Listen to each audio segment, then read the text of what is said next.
So, good evening, and thank you for joining us tonight for our Village of Alsip committee meeting. Today is January 15th, 2024. We'll call this meeting order at 7:30 p.m. Can you call the roll, please? Trustee Dalzell. Here.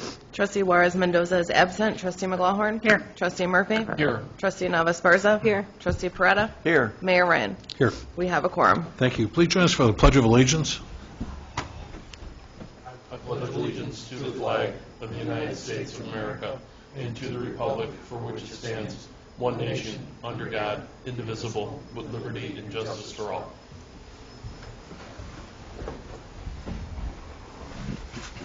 Thank you for being here tonight, everybody, in this cold. We knew this was coming, January 15th night. What is it, like 30 below with the wind chill? Roger's got pants on. There's a good sign.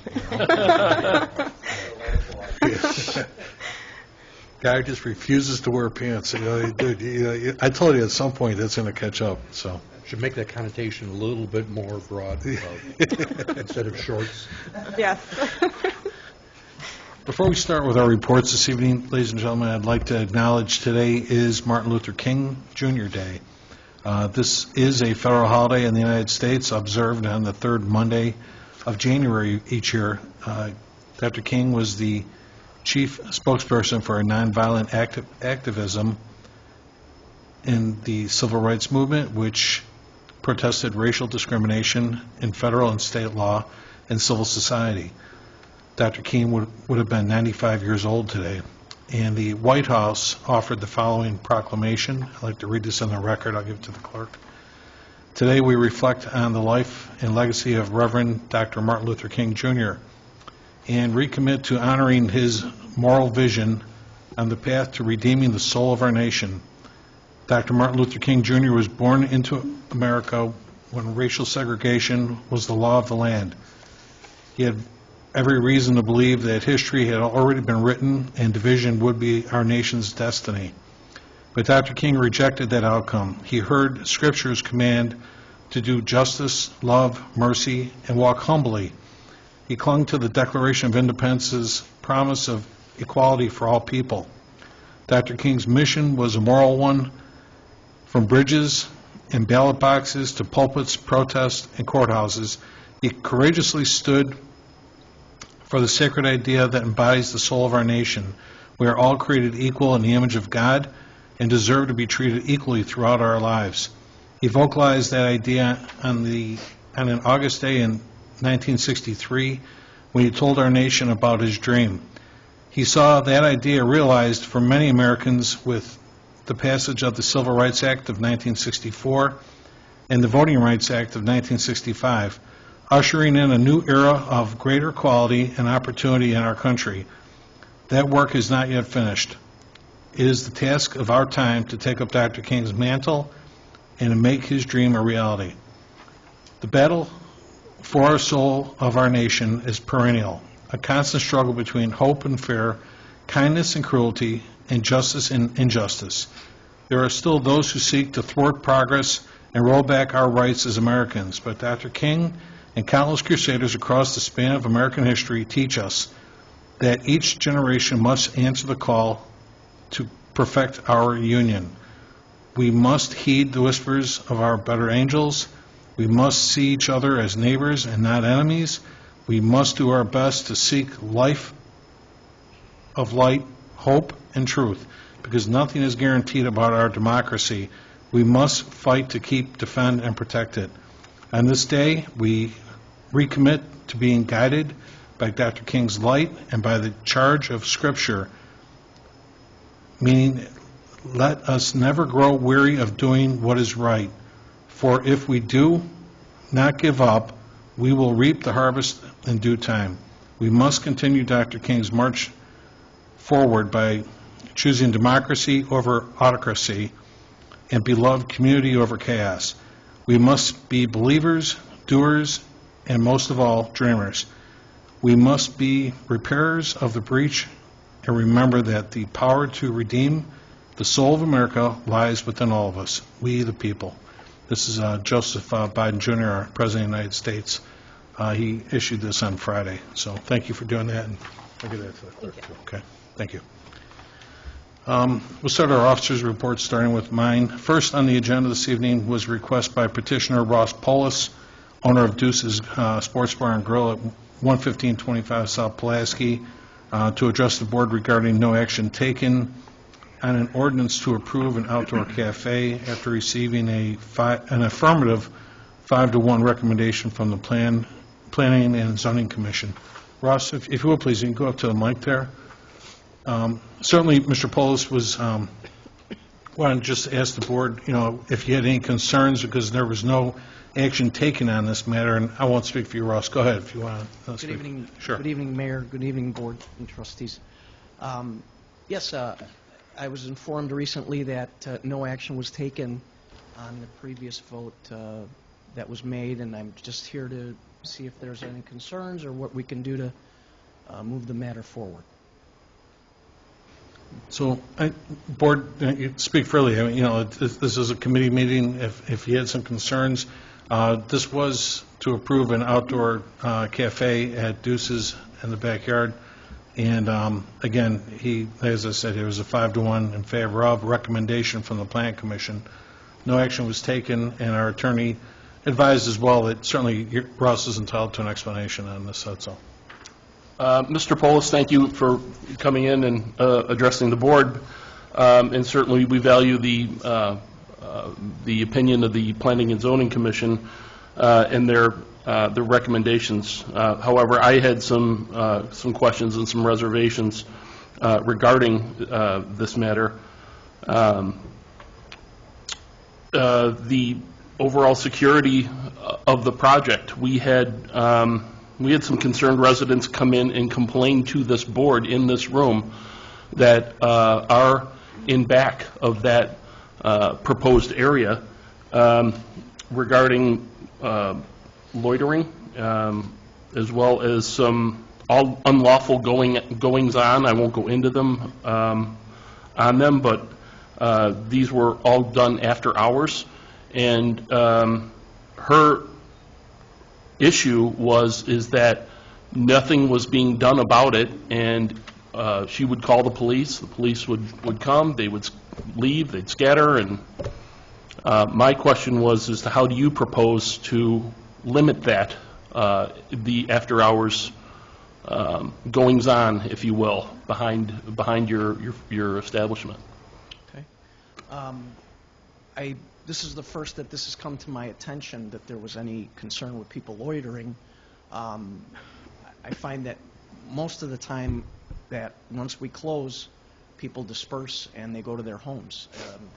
What I can do is I can add some security and make sure that that doesn't occur in the future, but I have no knowledge of any of that having happened.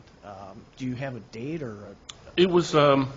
You know what, Ross? There was one of the residents who lives directly across the parking lot. She did say, she's a very nice woman, and she did say that she understands, she resides right there. It's just that at 2 a.m. when everybody should leave, they weren't leaving, and that she had to call police, and they came out and they shagged the people out of there. But that was her concern. Okay. It was more, and I understand that this board is pro-business. We are. And I'm a chef, and I want to see everybody succeed, without question. But, certainly we value our residents, and they come first, and their safety. So if that aspect of it was addressed in some type of tangible form, I'd be okay with it. So. And absolutely. I mean, I value the input of not only the board, but the residents. We want to keep a good relationship with our community and with our neighbors. In all fairness, it's difficult for us to control what if patrons wind up, staying outside of an establishment. I mean, I don't think it's necessarily my employees. Maybe it's people that were at the establishment and they left. But I would definitely, increase the security, make sure that people are dispersed. With regards to the beer garden that we had agreed would be closing 2 to 3 hours prior to us closing. I think we had discussed maybe 10 o'clock. You know what, Ross, I don't have it with me, but it was like an hour sooner than regular, right? Okay. But on the weekends, we're open until 2 a.m. Right. So the beer garden would not, it would be maybe like 11 or 12. Yeah, you were closed like at 11, something like that. Correct. Maybe on the weekends till 11, and then, weekdays maybe till 10. Right. I think. And so that wouldn't even have any bearing, but I do want to address that and make sure that if that is an ongoing issue, that we handle that. And I can do that with security, or maybe even if the village can help with maybe some policing, just to make sure that people leave. I can't force people to leave. If let's say they left and they're hanging out in their cars. Chief, can I ask you, what's best practice, in your opinion? What can I do? Not to have a beer garden. Are you going to sign complaints for criminal trespass when those people don't leave? Sure, absolutely. You would? If people were asked to leave and they didn't, Okay. Didn't All leave, right. I I just mean, wanted to find out what your fortitude was. What date did you take over this, sir? I took over, it was April of 2022.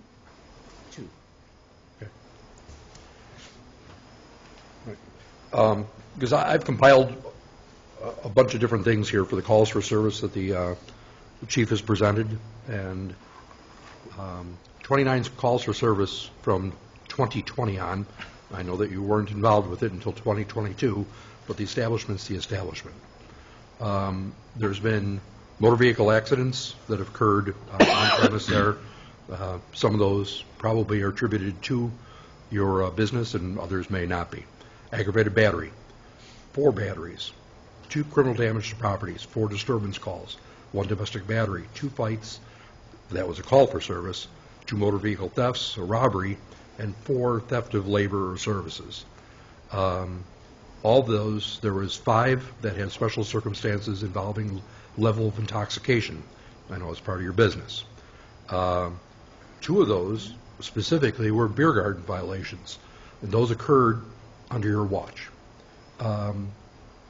The police chief and the building commissioner advised you that the operation of the beer garden was not authorized. 2 weeks later, and we received an MV on that, there was another call for service there with the operation of the beer garden. The assistant manager at that point in time had said that she wasn't aware that such a violation was there. She wasn't aware that the beer garden was operating unlawfully. Your assistant manager. I have a really difficult time when you're told by the police chief and by the building commissioner that you're not authorized to operate it, and yet it continues to be operated. That just shows me you don't care. And if you don't care under those circumstances, how are you going to promise anything further? Really tough. If I can respond. I'm not done yet. The premise itself, you're closing an entrance to the parking lot in order to facilitate this. Closing an entrance to a parking lot that all the other businesses that are in that building also participate with. Yet you're taking an entrance or an exit to that parking lot away. And the reason is because apparently you're of the belief that the municipal lot directly adjacent to it is yours for whatever you can do.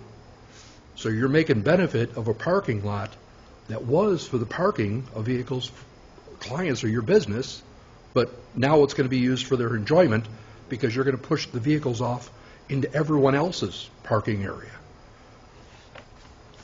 From your website, you show a picture of, I assume, what it presently looks like. This isn't in compliance with the beer garden. Beer garden, by ordinance, requires a 6-foot fence. I mean, it's pretty, it's beautiful, but it's not in compliance with the ordinances. Yet this is what you did. Another picture of what it was previously. Again, no 6-foot perimeter whatsoever. A picture of what was previously, beautiful summertime, pretty.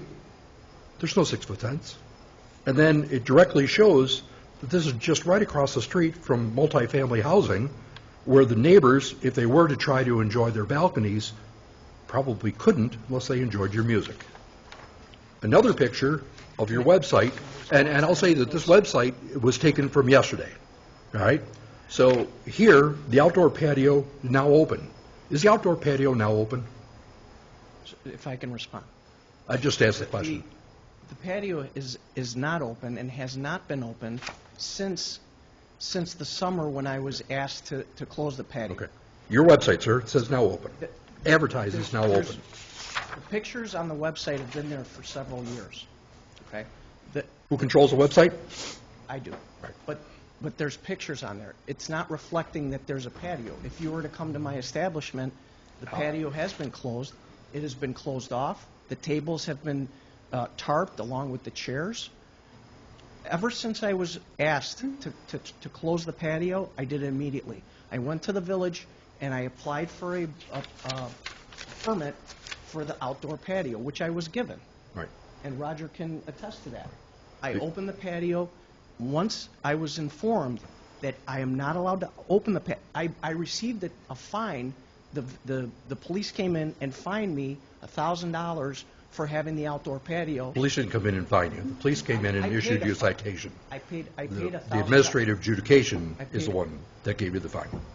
I paid $1,000 fine for having the outdoor patio, which was unknown to me after I received the permit that I was allowed to operate it. After I was informed of this and was told that I need to close the patio, I did. Okay? As far as the entrance to the parking area, there is no entrance that we block. There's 2 entrances and exits that allow vehicles to enter and exit the parking area. There's nothing with the patio that has disrupted that ever since I took over. A lot of the issues that you bring up are probably prior to when we took over. I don't know what the dates are of those altercations. We haven't had fights. We haven't had any batteries. Since I've been there, since April of 2022, if you want to look at the history over the past 2 years, we've had some things, but no batteries or things of that nature. Battery 55 of 23. Were you the owner of 5523? That battery occurred at 11:50. There's been 7 instances of fights there. And as I said, there was 5 instances that, of those, the level of intoxication was a significant factor. And one of the disturbances, and actually it was just before you took over, that also included a possible firearm.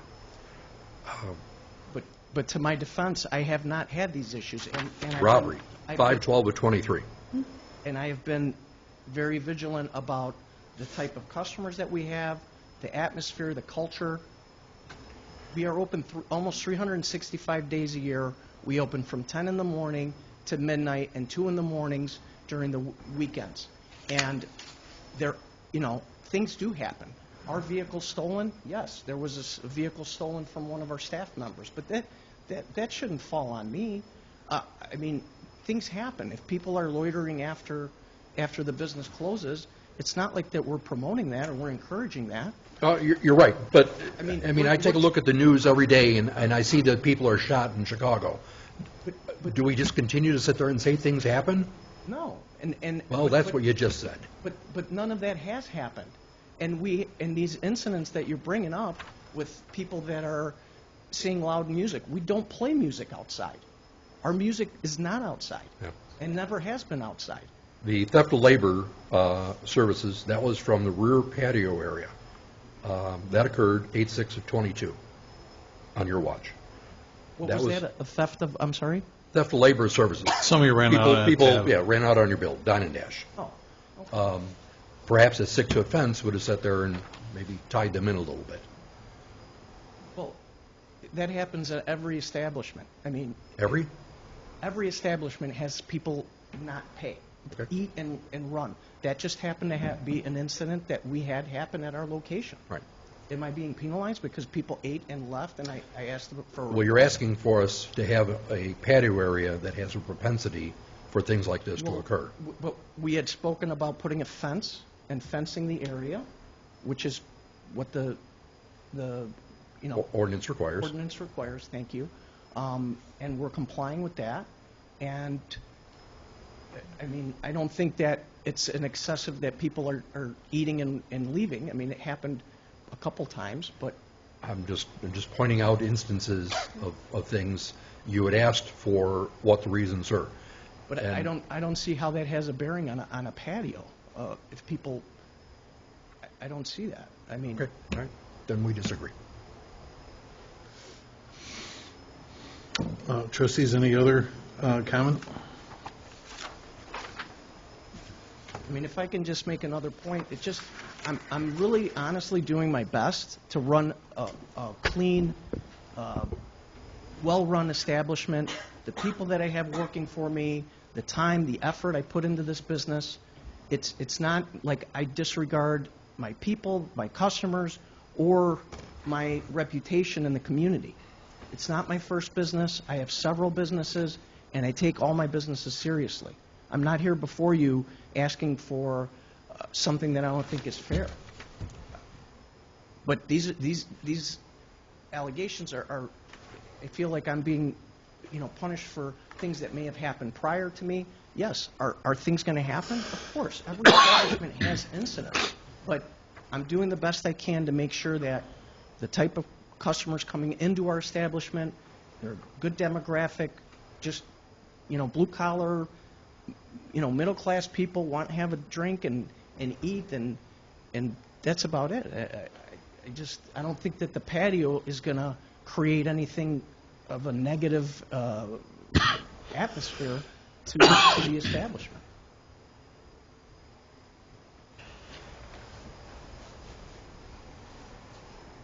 So, Ross, anything else you wanted to say about that? Just that I put a lot of time and effort into providing the board with everything that they've requested. I, you know, complied with the fence and everything that they're asking me to do in order to have the patio, from the business hours to even if I have to add security, if that's needed. Again, this is something that, and you know, to help create a nice, pleasant area in the summer to have a meal, and that's it. I mean, it's not going to be open till, you know, late hours of the evening, and it's not attracting any kind of, you know, loitering and people, you know, making Okay. problems for the community. All right, very good. Certainly, I appreciate you coming in tonight and talking with the board on this and so forth, and I'll leave it to one of the trustees if they wish to have this reconsidered again then too, okay? Because right now it just lays on the table, there's no action taken with it and stuff in too. We're not taking any action on it tonight, this is a committee meeting, Okay. okay? So,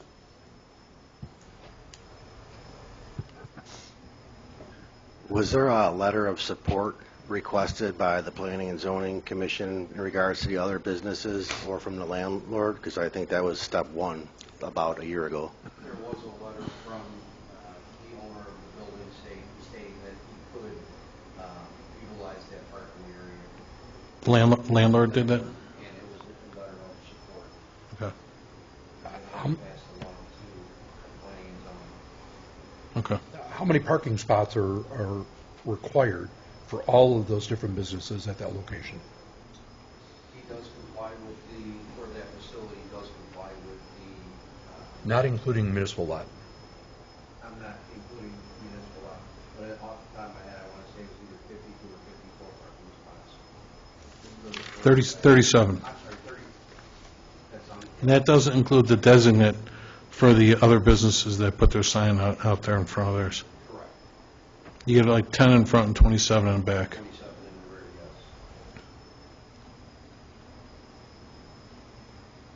yes. And our ordinance says it's 4 spots to 1 chair, right?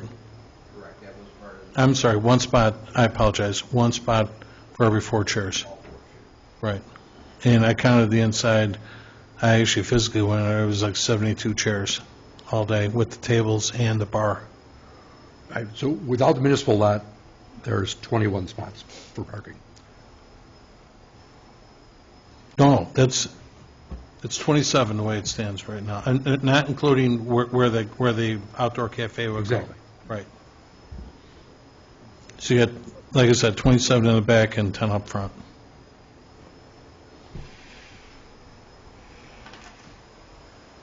There's 15 in the front, 10 directly in front, 5 across next to Pulaski.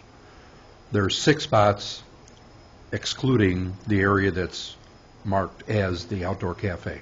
The outdoor cafe's got 3 parking spots blocked, and a 4th that's hash marked. I don't know if that's a handicap one or what.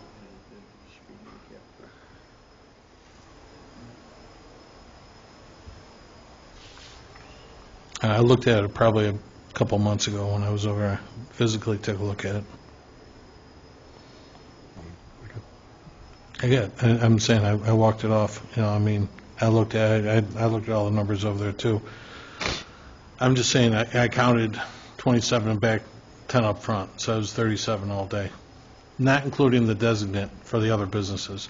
Some of those businesses got signs out in front of their place.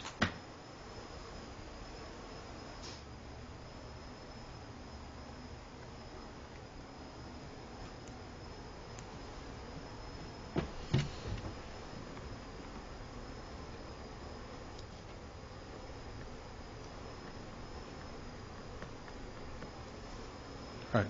Anyway, thanks again, Ross, for coming out tonight. And I'm sorry, I don't want to keep you standing there and stuff. Okay, thank you. Have a good evening. You also.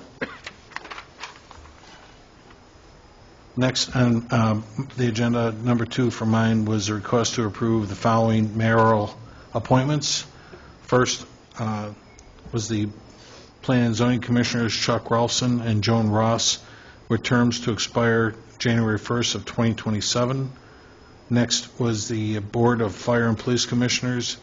Kathy O'Hara's expires, to reappoint Kathy O'Hara, hers would expire April 30th, 2026, and Kevin O'Connell expiring January 1st of 2027. And then last was the Police Pension Board members, Alberto Roca, which his will expire January 1st of 2025, and James Quinn, his will expire January 1st of 2026. All those dates just happened. We caught it the other day. They all expired, all the ones with the January 1st dates, and they meet the either 2 or 3 year terms. And actually, you get them in your packet for which they were, for 2 years or 3 years. And why do we do some calendar and some fiscal year? You know what? I always thought we. I looked it up, trustee, just to see. Even in our ordinance, it doesn't actually physically say. I couldn't find that where it said, calendar. I just went by the dates that we appointed them and stuff then too. I mean, but also here with the Board of Fire and Police, you have one on a fiscal and one on a calendar year. There was a holdover. In other words, I didn't reappoint last season, that's why. Which, you're talking about the one that expires in .5 for Al Roca? No, for the Fire and Police Commission. Kathy O'Hara expired Kathy on O'Hara. April 30th of '26. Right. She, sorry. 2026. Right. We didn't, we did not reappoint. In other words, her term expired. I didn't catch it back on April 30th. I just caught that, so that's why it's dated the way it does. You're supposed to stagger those too, so you're not trying to onboard a whole new team at the same time. Right. And I'm unfamiliar with some of the others. The police pension, I'm familiar with their, but do all the members that are presently or being appointed or reappointed, have their attendance been, because I thought that there was one here that I'm looking at that. There was a problem with the attendance for one of the police and fire commissioners. Right. And he said he was going to rectify that. I asked him if he could do so, and he said yes. Okay. No, I spoke to all these people individually, so I didn't just assume that they were still on. So I did talk to them, and yes, I did ask I don't want to say who it was, but I did ask him to approve the attendance, and he said he would. Okay, thank you. And then, next on your agenda then was the discussion and request to amend Article 2, Employee Requirements and Benefits, Section 15.5-16, whereas residence requirements. Currently, paragraph F says all appointed employees shall become bona fide residents of the village within 6 months of completion of their applicable probation period. And what I want to ask the board to change was, instead of making them bona fide residents, is to ask that they reside within 25 miles of the corporate limits in Illinois. The reason being is that, like many things, we're looking at succession here. You know, the police and fire departments, as well as our department heads, have, they're getting older You hope they do. in tenure, and basically, to provide some type of succession to not only to the department heads, but we've got some we've got at least 3 appointed police lieutenants yet too. They're non-union members. Whereas letter B says all police lieutenants may follow the same residency requirements as the police collective bargaining agreement in effect at the time the lieutenant's appointment to office. So again, we're saying that if you were a sergeant and you were going to be promoted to the rank of lieutenant, you did comply with your collective bargaining agreement during your tenure as a sergeant, but unfortunately, to move up to the rank of lieutenant, per ordinance now, you'd have to move back to town, and we've learned since through case law that that is no longer allowed. You cannot deny a promotion to an employee based on residency. What I did put in your packet there was, I found it kind of interesting how the state actually wrote this up yet too, but it was in state statute, was that ILC, in the Illinois compiled statute 65 ILCS 5-10, 1 through 6, paragraph B says, residency requirements in effect at the time an individual enters the fire or police service of a municipality other than a municipality that has more than 1 million inhabitants cannot be made more restrictive for that individual during his period of service for that municipality or be made a condition of promotion except for the rank or position of fire or police chief. So it says except for, and it would be my request to the board under number 4. Well, first, let's start with number 3. Let's go with one at a time. Number 3, really, I was identifying with non-union employees. And as I said, right now, our ordinance says they have to be bona fide residents of the village. I'm asking the board to consider having them reside within 25 miles of the village corporate limits in Illinois. I've actually had some feedback from a couple of non-union employees here that asked if it could be considered for Indiana as well, and that's what I put that handout sheet I gave everybody that just said that the police and fire collective bargaining agreements were specific to say that all bargaining unit members shall be required to reside in the state of Illinois. For some reason, Danny, maybe I can ask you to speak to it. Dan Travins here. It says, with AFSCME, all employees shall reside within the boundaries comprising of a 25-mile radius from the village hall.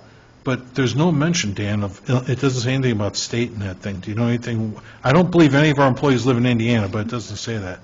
I think at the time it was... Dan, I'm sorry, could you get on mic, please, Dan?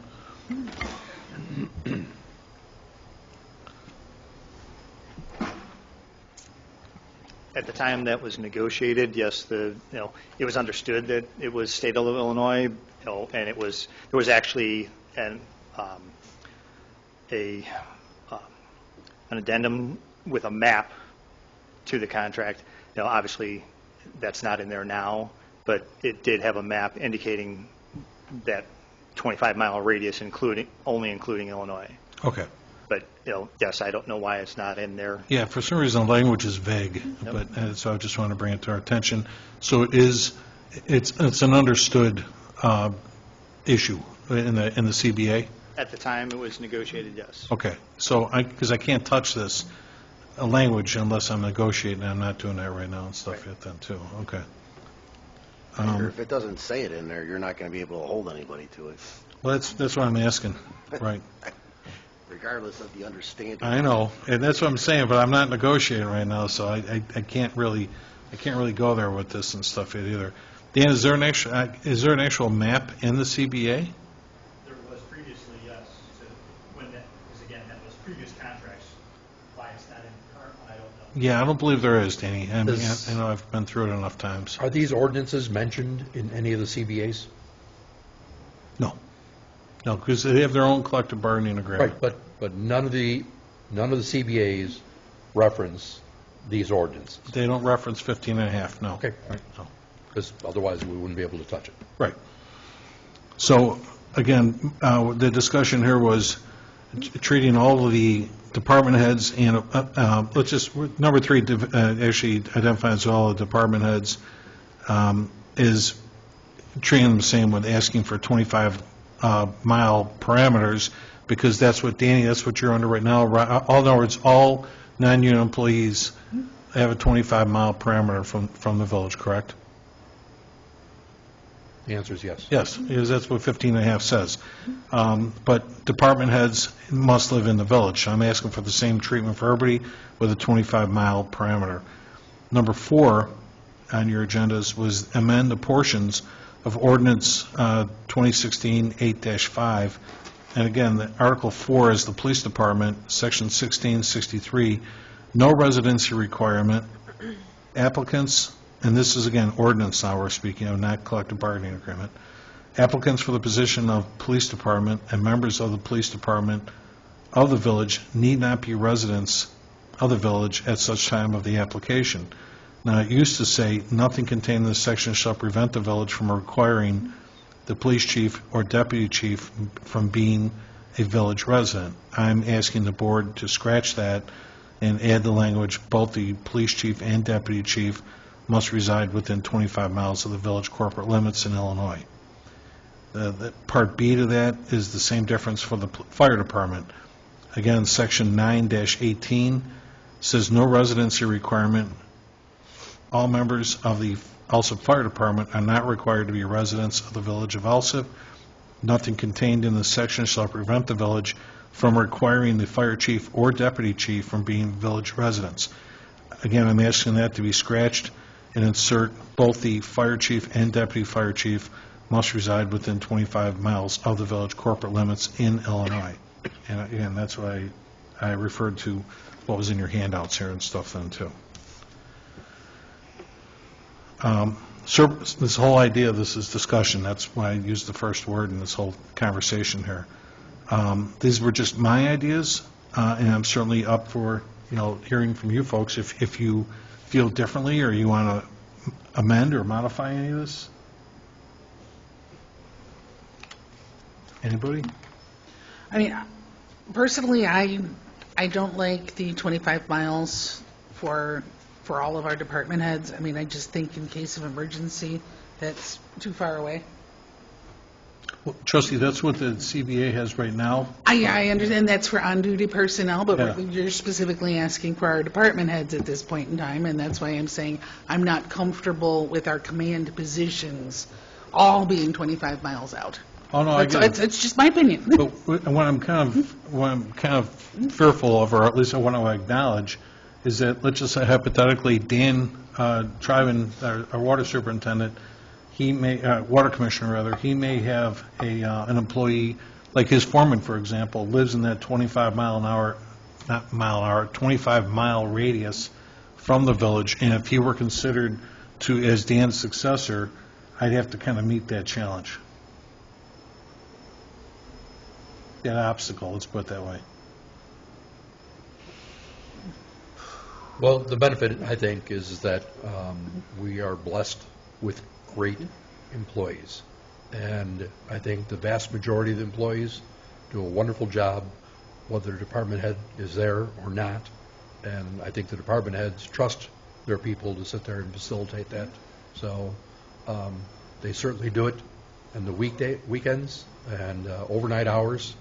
And I can appreciate your viewpoint, but everyone's got telephone communications, and they have, again, we're blessed with great people.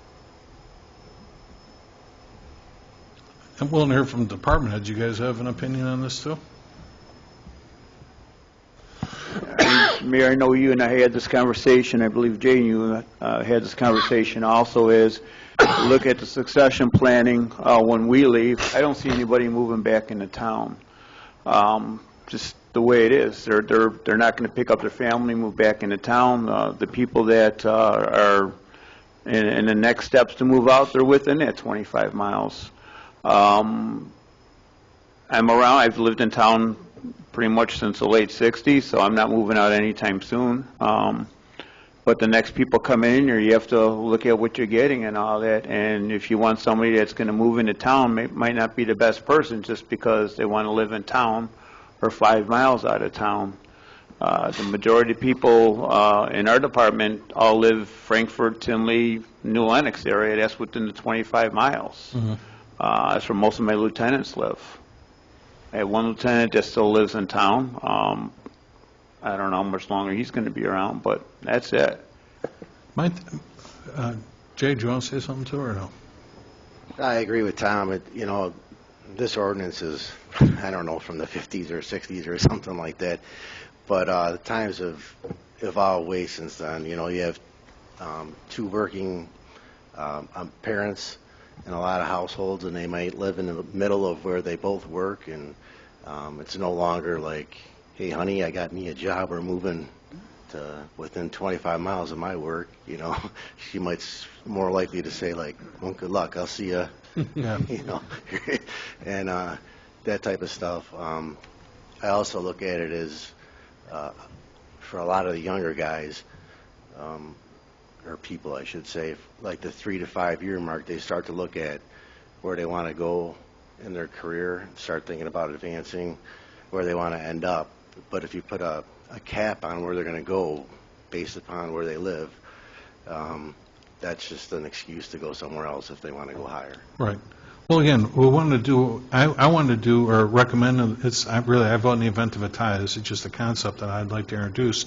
But I'm certainly cognizant of all your departments that, at some point, you all want to enjoy retirement. And we knew through attrition, we were going to be faced with this day at some point then, too. So you want your employees to know there's some light at the end of the tunnel, that, that once they start climbing that ladder and they become lieutenants or, that kind of thing, they want to know that they're not being deprived of, which we already know case law supports it, but that they can keep moving forward within the same organization, that we're not going to go out and shop just because you didn't live in town. And like you said, regardless of what you're going to pay somebody, hey, you want to be, let's just say hypothetically, you want to be a fire chief, and but you got to live in my town to do it and stuff, and it's like, it doesn't seem right, so I want to try and meet the task somewhat with that 25-mile. And then the other question would be to the board is if you want to just, as again, the police and fire CBAs identify Illinois. Does anybody want to open this up to Indiana? So that's up for the board to decide if you wish to do that. The other thing with the 25 miles, you look what other departments are, and they're about that right now. There's one fire chief who works very closely to this town that lives all the way down by Kankakee. And they have battalion chiefs to run the department. Oh, yeah. I mean, when I was in the trades, I met a lot of police and fire chiefs and just customers that we did work for back in the day. And they traveled considerable distances. I was kind of surprised that they drove as far as they did, but that's up to them. But I just think the 25-mile radius, in my opinion, like we already established that is what we think is applicable to get a response from our Public Work and Water Department personnel. We figure that you can get here fast enough. I'm just trying to keep it fair and parallel with offering the same. That we'd have department heads available within 25 miles of the corporate limits to get here. Mayor, I understand the challenges that I guess we're facing as a village with retention and recruitment. I would be in favor of the proposed changes. I just would want to restrict it to Illinois. Okay. So I wouldn't be in favor of Indiana. Right. Okay. Anything else before we move on? The one downside is that some of these positions have personally assigned vehicles. And I'm saying that would have to be a no-no if they go 25 miles away. So now you're going to have a personally assigned vehicle. You're going to have a person living 25 miles away. It's 13,000 miles a year. That gets added on to the vehicle, maintenance, vehicle, gas. Well, that also becomes tolls, taxable income to the person with the vehicle. with the exception of fire and police chief. Public safety response, IRS has an exemption.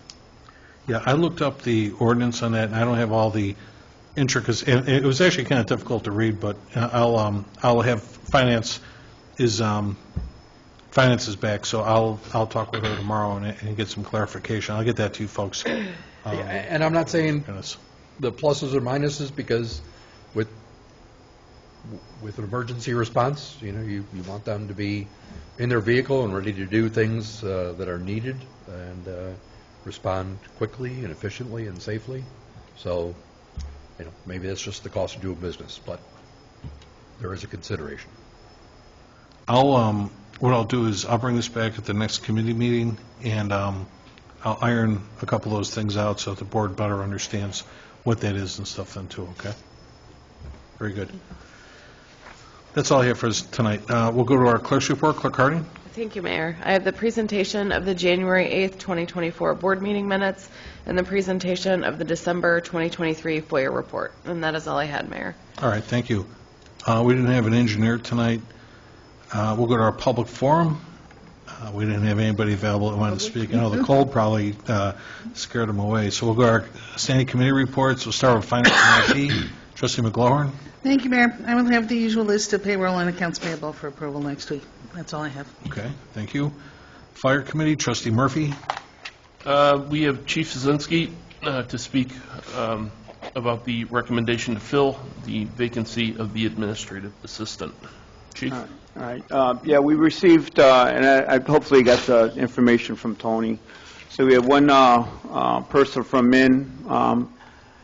the village that applied for the administrative assistant's position. Tony did an interview, thought it was a good interview. We also interviewed one person from outside. Person interviewed well as well. The recommendation is to take the person that was from in-house for that position. And with whatever the salary you guys decided, I did have an email I sent in for what my recommendation is, because that person's been performing that job for the past year as it is. We need to get that position filled. I need to keep moving with it. So, questions at all? Chief, I don't have the job description with me, but I do recall off the top of my head that I think the top end of that was $23.92. Does that sound about right? Correct. Okay, so that's an hourly wage. And the employee, Tony said he did a thorough interview, and they understood the hours 7 till 3:30 every day? Correct. Okay. And then, obviously, we had everything else in there, just as you said. We're utilizing what we have, and I do want that Brightly software utilized, too, because I got all the departments using that Right. now, too. Okay. Trustees, any questions for the chief on that? No? Go ahead, then, Trustee Murphy. Next, Chief Zazinski will discuss the IGA to dissolve the Southwest Hazardous Materials Response Team to move to the Division 19 Hazardous Materials Team. All right, so back in the late 80s, the area, several departments in our area formed the Southwest Hazardous Materials Response Team. It was a separate entity. Everybody paid into it. That was the title. It was a charter. Moving forward, when we became a part of the mutual aid box alarm system of the state of Illinois, each area has its own division, so the departments around us are part of Division 22, departments to the west are part of Division 19. The bulk of the hazmat team currently is from Division 19. We're the only true active department in Division 22. We supply 4 people. We supply equipment. We house one of their units in here. The problem with Southwest is having a leadership that dealt with the finance. They were basically team leaders, so there was really no oversight of the team itself. So we felt the best way to do that was dissolve Southwest Hazmat Response Team and make it an asset part of Division 19's team, and that's where the oversight would be. I did send Attorney Kankar the resolution to look at. He said it was fine. He didn't see any issues with it. Okay. So yeah, we're just trying to move on. I got to get all the departments to do the same thing, so I'm trying to just move forward with ours. Any questions on the resolution at all? Doesn't change anything we do. Doesn't change it. Like I said, the biggest thing is the oversight, especially for the finance part of it. Chief, are all these towns coming with on this same IGA that you're proposing? Yeah, they're all part of Southwest Hazmat Team now. But are they all leaving as well? Yes, yeah. We're not. In other words, are we offending Southwest? No. We're just getting out of the charter and just being part of Mavis Division 19. So all the departments that you see on there are all Division 19 and 22 departments. It's quite a few. Right. So the original Southwest Hazmat Team, I believe there was 12 departments, and then it's grown quite a bit over the last 2 decades. Where are they located? Where's Southwest Hazmat? Do they have their own division? No, there's no spot for it. It's just a title. It's it. Yeah, and then whoever's the team leader, that's where the mailing address is. I get you. So okay. Like we house the one squad that's got all the monitoring equipment on there. How did this come to be that all of a sudden, you know, I know Mavis is around for a long time, but how long has Southwest been around? Since mid to late 80s, 87, 88, somewhere right around there. But they're just not as effective as a group as Mavis? No, it's just the oversight part of it, that's all. Just curtailing it to one division. When it was part of Southwest, we didn't have the divisions that we have now. We were part of Fire District 2. Okay. We were all members of District 2 at the time. And then around, I don't know, 98, 99, somewhere right around there is when Mavis expanded and we all became different divisions. So half of District 2 went into Mavis 19, the other half stayed in 22 with us. Okay. So just for ease of oversight, that's the only thing it's doing to us. It's not changing any of our responses. It's not changing anything else that we do. So. Very good. Trustees, any questions for the chief? Then Trustee Murphy can go to number 3. I have a request to amend a portion of Chapter 9 Ordinance, Article 2, Fire Department, Section 9 through 34, Fire Department access key box requirements. When access to or within a structure of an area, is unduly difficult because of secured openings or where immediate access is necessary for life-saving for firefighter purposes. The chief may require a key box to be installed in a accessible location. The key box shall be the type approved by the chief and shall contain keys to gain necessary access as required by the chief. Where required, A, new construction, commercial and industrial, and all multi-family residential buildings with 3 or more units and apartment complexes which consists of at least 2 buildings, 3 more units on the same property, with 3 units or more, includes any new construction and any existing buildings which have been increased in area of height. New construction also includes those buildings where a change or occurs where alterations exceed 25% of the value of the building. B, existing buildings, commercial and industrial and apartment complexes with 3 or more units or 3 units or more, all existing buildings are exempt from this section except where, in the opinion of the authority having Jurisdiction. jurisdiction, that because of the nature of the operation, or for instances where gaining rapid access to fire pump rooms or alarm panel rooms is deemed necessary. Any existing building that elects to install key boxes on their buildings must comply with this section in its entirety. C, installation. Anyone installing a key box in any building that is equipped with a fire alarm system, either a local fire alarm or one that is monitored by a central fire alarm station. So trustees, I actually drafted this with the help of Chief Szynski, and really the two changes we're looking to ask for here, the two amendments we're looking for here is, again, where it's required, this was all taken from ordinance, is new construction, commercial and industrial, and it used to say apartment complexes, and the chief wants to introduce that new language highlighted, that all multifamily residential buildings with 3 or more units and apartment complexes, which consist of at least 2 buildings, 3 or more units on the same property. In other words, the original language did not include the wording condo, which instead of just using the word condo, we're going to say multifamily residential buildings. And then the second aspect of this was, it was, again, an antiquated language where it said at the very bottom, must ensure that the key box also is monitored at all times. Well, there's nobody that monitors a key box and stuff. At one time, it used to show up as a trouble alarm on our board. Oh, okay. So we're asking to delete that aspect of it, but we've, the chief, Tom, you speak to it with the problem that you have. Yeah, so let me give you a little background on why we're looking at changing this. So you all got a packet of the condo buildings. They used to be called Clara condominiums. I don't know if they're still calling them.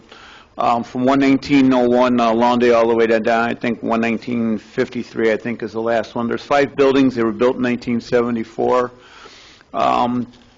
We've had very few issues over there. We've had very few calls over there. For the most part, it's pretty good. We've never had a working fire over there since they were built in 74, so I'd like to keep it that way.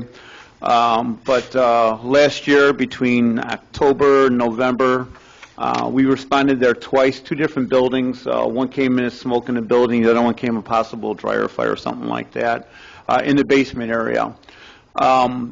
The front of the buildings are on the Lawndale side, so all they have Lawndale addresses. However, between each building is also a fence or a barrier, and that was designed to keep the people from the other apartment complex from coming through, which was a problem back in the 70s and the 80s, so they kind of separated the buildings. Unfortunately, the basement area can only be reached from the back of the building without having to go through somebody's unit itself. So like I said, we responded to 2 incidents over there. The one, the person let us go through their unit to the basement area in the back. The other one, we actually were lucky enough, somebody actually waited for us in the back. I asked them to call back and have them meet us back out in the backyard. To my knowledge, this is the only complex that has the rear door that's on another street. So the rear door is actually on Millard Avenue, which is adjacent to Woodland Courts over there. I believe every other unit or every other building in our town is accessible to the back door through a common driveway. So after the 2 incidents, and one was an overloaded washer, the other one was a overloaded dryer, because apparently people think they can just keep filling it up until they run out of room. But the problem that we ran into is if there's nobody in the back, we have to force entry. That means we have to do damage to the building. So one of the things I asked Tom Leah, one of my fire prevention officers, to do was to reach out to condo buildings and ask them if they'd be willing to put a Knox box somewhere on the back of the building between, I don't know, the back 2 doors, and also put the last 2 numbers of their address on their back doors as well, because our standard procedure now is if we respond to a possible fire or smoke in the basement, the first engine is going to go to the Millard side because that's the easy accessible area. If nobody's back there, we're doing damage to the doors. The Knox boxes are only a couple $100. I don't know what the exact price is anymore. Much cheaper than having to fix 2 doors that we have to break through trying to get to whatever's going on in the basement. So for the condo buildings complied, one building is a holdout. I guess I think Rogers had issues with this person as well. They're just adamant. They got their attorney involved, and for what they paid in attorney fees, they could have probably outfitted each condo unit with a lockbox by now. And we only requested 2 keys, the back door and the laundry room. That's it. That's all we wanted on there.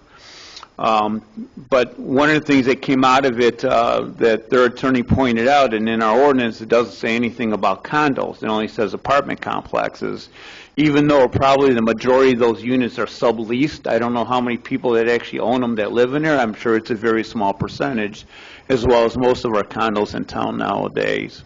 Also, there's part of the language in the International Fire Codes, 2015, what we use, that says that the authority having jurisdiction, which is us, can make them put that in there because of restraining complications or complications to entry, which we see in fit as well. So the easiest way to do that is just change our ordinance that requires all multifamily buildings, whether they're condos or apartment buildings, because there's really no distinction between owning and renting. That's the only difference between the two. The building's still the building. It's still the same construction. It's still multifamilies living in there, regardless of what it says. So that's the background why we want to do this. We've always had it in there that if the building, whether it's an apartment building or whether it's industrial commercial, had a fire alarm system or a sprinkler system, it was required. Now we're just going one step further. But here again, we're striking apartment complex, but yet we're reiterating apartment complexes in the text that's been modified. The only difference is because a lot of the condo buildings are individual units in that building. So we still have apartment complexes in there, but we're just grouping multi-residential with everything. That's all. And because a lot of them are individually owned, so we want to make sure we keep that distinction between complexes themselves. Why? Because at one time, and I'll give you a perfect example, is Heritage in Somerset on 27th Street. There was one Knox box that was on the corner buildings. So we had to stop at the corner of the building, grab the Knox box, and go to wherever the building was instead of putting one on each building. So that's why we have it for the entire complexes themselves. Right, but here you're defining apartment complexes which consist of at least 2 buildings, 3 or more units on the same property. Correct, on the same property itself. Right, but like the condo buildings, they're their own building. Right, but multifamily buildings with at least 3 or more units. So, I mean, yeah, the only ones they had to exclude are the ones like off of McDaniels, Rexford, the couple blocks that are west of here. Everything else is at least 3 units. Roger. I think the easiest way to do it is just anything that's zoned R3 would suffice, because then that would cover all multifamilies. Right. That's fine. I don't care. Yeah, that'd be a lot simpler. Yeah, I don't know all the subclassifications. I think you're right, Roger. I think we'll do this, but because we haven't drafted, all we're going to do is looking to amend an ordinance, so I can send this back to legal and just recommend an R3 designation. Anything designated multifamily, it needs to comply with this.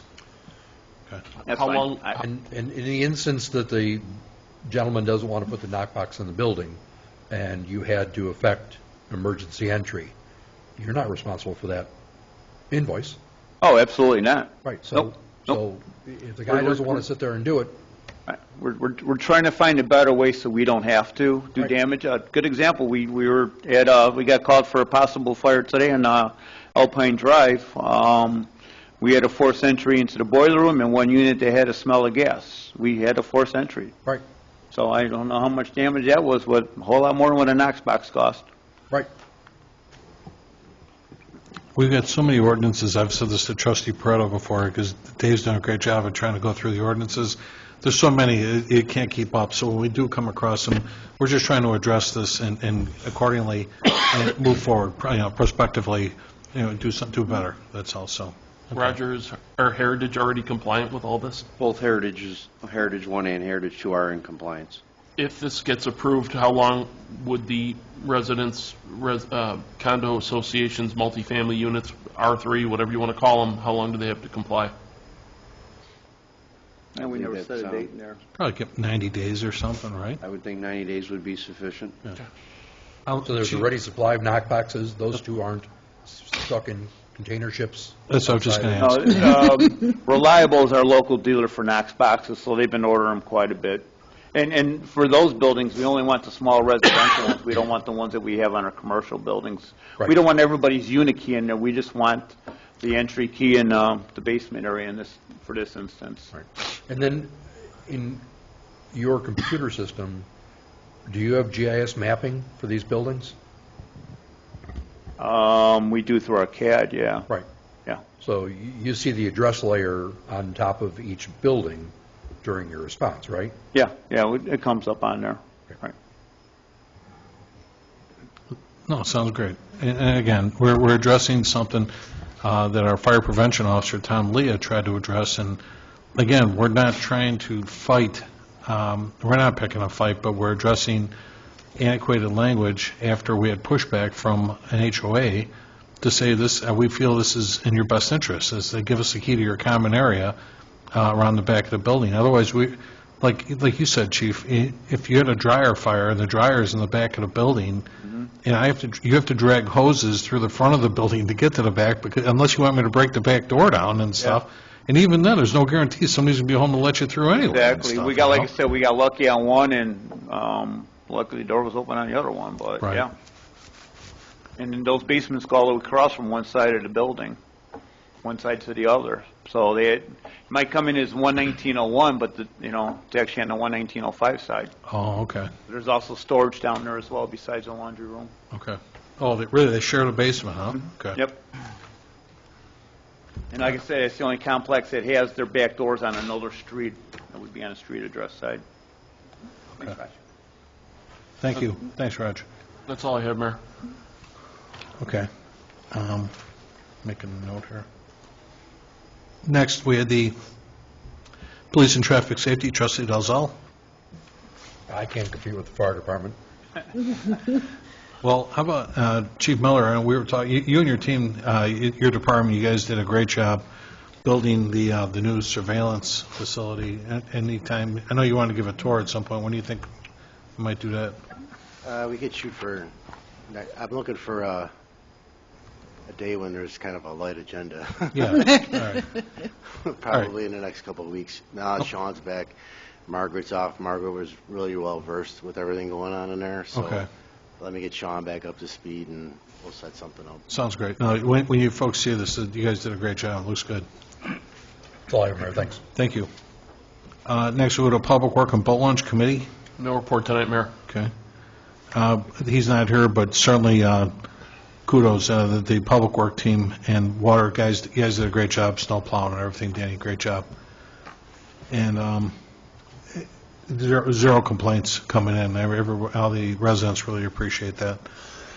Next, we had the sewer and water report. Trustee Navas Barza. Thank you, Mayor. I have a request for the authorization to advertise the bid for replacement of water main along 116th Place and 117th Street between Joel East Drive and Collin Avenue. So, Dan, I explained you were out of town when I first brought this up, and I did remind all the trustees that currently that water main is in the street that's got a new street over it, so we're going to relocate and put the new water main in the parkways, correct? Correct. Okay, and then I was telling everybody, we've got maybe a half a dozen street cuts we're going to have to make. There's no way of getting around that just to make the cross connections and stuff. Yeah, unfortunately, we weren't ready to make this replacement prior to the street getting done. So, but we want to get this out to bid early so that, the contractors, they fill up their summer pretty quickly. So if we don't get the bid out early, they push us back to, August, July, in September. Right. They don't finish the job until the end of winter. So we want to try and make sure we get it done during the summer. Very good. Now, I took a lap around town yesterday, just, with it being as bad as the cold and everything that it was, too, and everything looked pretty good. And I did check in with all the department heads over the weekend, but you want to offer any kind of water main damage or anything like that? We had, 2 small issues, but nothing the guys couldn't handle. Good. I mean, of the 10 years I've been around, I mean, it could be 85 and we snap 5 for some reason, but it gets down to 30 below zero and stuff then too. I cross your fingers. We have some good luck with the water mains. Yeah, that's why we don't like discussing it. Like, So, very good. Thank you, Dan. Trustee Navas-Esparza, anything else? That's it, Mayor. Okay, thanks. We'll go to Building and Health, Trustee Parada. No report, Mayor. Okay. Then we'll go to Human Resource and Insurance, Trustee Murphy. No report tonight, Mayor. Trustee, I didn't have time. I tell you, I was really swamped today. I'll send you, and actually I'll send the whole board something. Friday, I always look at our rates all the time for upcoming, like, renewals and stuff then too. We're looking, I'll get the data. I got all the stats came back Friday afternoon from our broker at Alliant Mesereau, and they're anticipating almost a 27% increase in workman compensation insurance. And really, we didn't have that many claims last year. We only had like maybe 7 claims all year, but they want to increase it by another $100,000. So tomorrow, I'm issuing a letter over to IPRF, let them know that we're going to terminate this unless we can find better rates. So I am going to be looking for better rates for something like this. I've got That the would be broker. a great reason to shop. Exactly. I've got the broker. Right now, we pay approximately $478,000 a year for workman compensation insurance right now. And it's going to go up another 100. So I am looking at that. I just want to let the board know what I'm looking at then, too. Okay? Next, the special committee reports. We'll start with economic development. Trustee Navas-Esparza.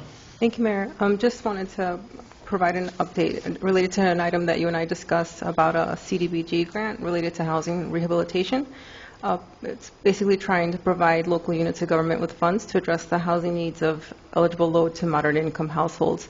The application window for this current year actually closes in a couple of weeks, so it's something to explore perhaps for the next round if it opens up again for us to be ready. It's just, as the housing stock ages, just to provide some assistance to those that, might need some minor repairs, but over time trickle into bigger issues for homeowners wanting to still stay in their homes. So I'll share that with you. I was able to find the email. Oh, thank you. So I'll forward it to you. No, I appreciate you. You and I talked last week about that, and unfortunately, we were denied a CDBG grant from Cook County. We get these every couple of years. Not everybody gets awarded these things. And I immediately reached out to our contacts at Planning and Development, and she told me that the next round for 2024 opens up in February, so I'll certainly get an application for that then, too. It was through fair housing and that kind of thing, that, too. Okay, Okay, great. thank you. Next, under ordinance legislation, I told Trustee Parada before, I apologize, Village Properties, Trustee McLaurin? It's okay, Mayor, no report this evening. Okay, sorry. Under ordinance legislation, I told Trustee Parada, it was a typo on my fault. I told the clerk, it was actually a repeat of what you just read under fire, but I had a request to rescind the ordinance pertaining to vehicle stickers. I gave everything, I put a handout in everybody's mailbox, but Trustee Parada, that's what he's speaking to. Thank you, Mayor. This evening, I have a request to rescind ordinance amending Chapter 19, Traffic and Motor Vehicles, Article 4, Motor Vehicle Licenses, Section 19 through 56, through 19-65 of the Municipal Code of the Village of Alsip. So in summary, vehicle stickers represent a road tax that's used to maintain village streets, and the average value of this tax is approximately $460,000, which will now be included in the annual tax levy. Therefore, all industrial, business, and residential communities will share the cost of maintaining the streets that we serve those on those same communities. And that's all I have, Mayor. Thank you. We should modify that, not stop at 1965. The section itself ends at 1974.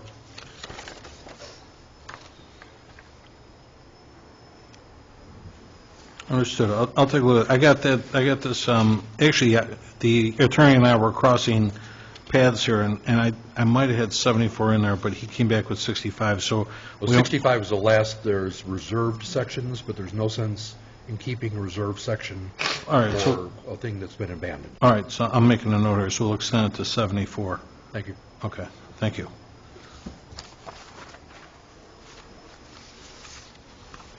Trustee Pruitt, anything else? That's all I have, Mayor. Okay, then we'll go to Planning and Zoning and Licenses Committee. Thank you, Mayor. I have a presentation of a list of licenses dated January 8th, 2024 through January 12th of 2024. And that's all I have. Did anybody have any presentations, petitions, or communications they wanted to share? I just want to make one quick comment, just to say that I apologize that Mr. Polis wasn't here for that the vote didn't take place, but on Deuce's Outdoor Cafe, on the original, when I had it on the agenda, I didn't invite him to the meeting. That was my fault. Again, that's what we get when the old adage, that's what you get when you assume. It was a 5-1, and that was my fault for not inviting him. So that wasn't his fault for not showing up. I didn't tell him it was up for a vote that night, so. Did we have any unfinished business? Any new business? Then can I get a motion to adjourn? So moved. Second. All in favor? Aye. Thank you. Time now is 8:45 PM.